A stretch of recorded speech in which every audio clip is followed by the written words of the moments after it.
On July 26, 2021, a police officer of Assam, Gopi Kanta Sinha, receives a call at Lailapur Police Patrol Post.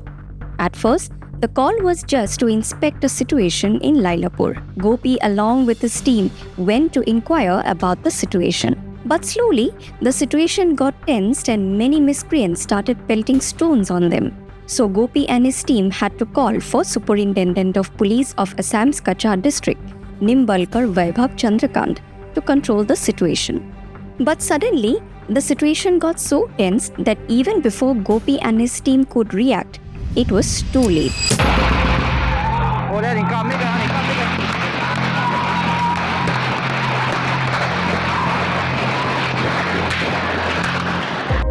5 Assam Police personnel died on the spot because of the firing. Even Cachar's SP was hit by a bullet. Now, who fired at them and what was the situation all about? You will get to know it shortly. Before that, let's take a look at the ground of the incident. This is National Highway 306, which connects Assam's Lailapur in Assam's Cachar to Vairengte in Mizoram. The firing incident is not the first incident that has occurred along this national highway.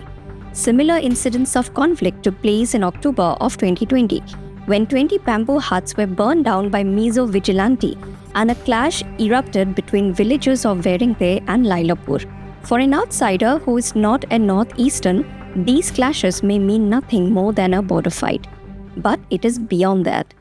For example, on November 1, 2020, a Muslim man named Intazul Ali went to collect wood and bamboo from a nearby forest in Lailapur. Like an ordinary day, he was busy collecting woods from the forest, but suddenly, few Mizo people gathered on the pretext that he was a drug seller.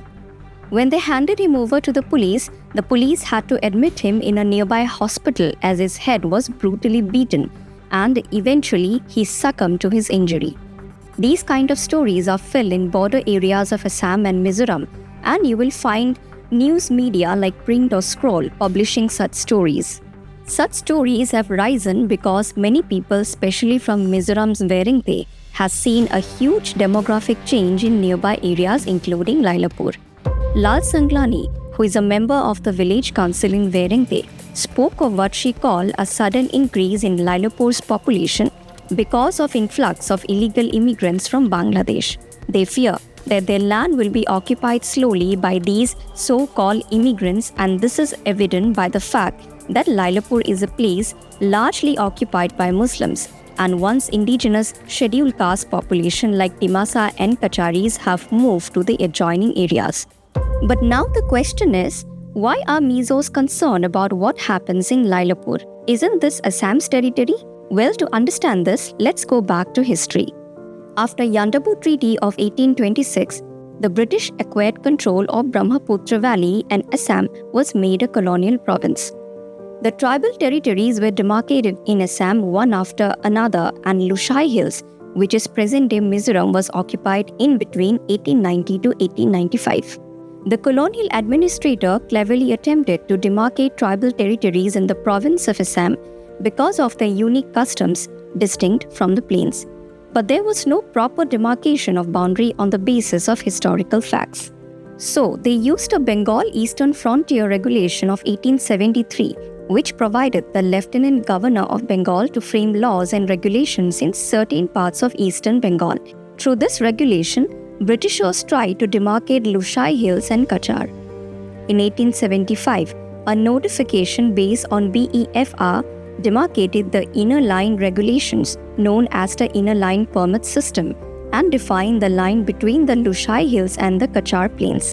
In 1933, the colonial rulers carried out further demarcation into districts based on culture, linguistic and tribal lines, and carved out Lushai Hills District and Cachar District. While BEFR was lifted in Assam and other northeastern states, it continued to be in force in Mizoram and Nagaland. Till then, Mizoram was a district of Assam known as Lushai Hills and was included in the 6th schedule until 1972. It was renamed as Mizo Hills in 1954. But in the late 1960s, the area experienced severe famines, which led to serious turmoil and insurgencies spearheaded by the Mizo National Front. Later, Under the Northeastern Reorganization Act in 1972, Mizoram became a union territory and was later granted statehood on 20 February 1987. Initially, Mizoram accepted notified borders with Assam, but later the state started raising the issue of Assamese encroachment of forest lands in the border areas of Lailapur and Vairengte, leading to many border clashes. It led to continued accusations of encroachments and violent clashes between the states. Three Mizoram's districts, Aizawl, Kolasib and Mamet, share a 164.6 km long interstate border with Assam's Cachar, Hailakandi and Karimganj. Apart from the above area, Karimganj and Mamet districts are also the disputed ones. The climax.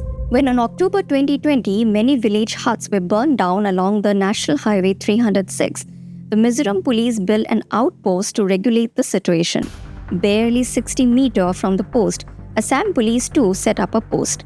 Mizoram police claim that the outpost falls inside Vairengte, while Assam says it falls in of Assam. While such heated arguments had already tensed the area, Gopi Kanta Sinha and other police officers received a call to investigate an alleged road construction by Mizoram passing through Assam.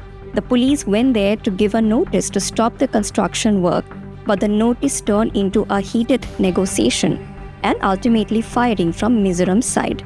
Why border matters? When news media visited the area, they reported that it felt like a war zone.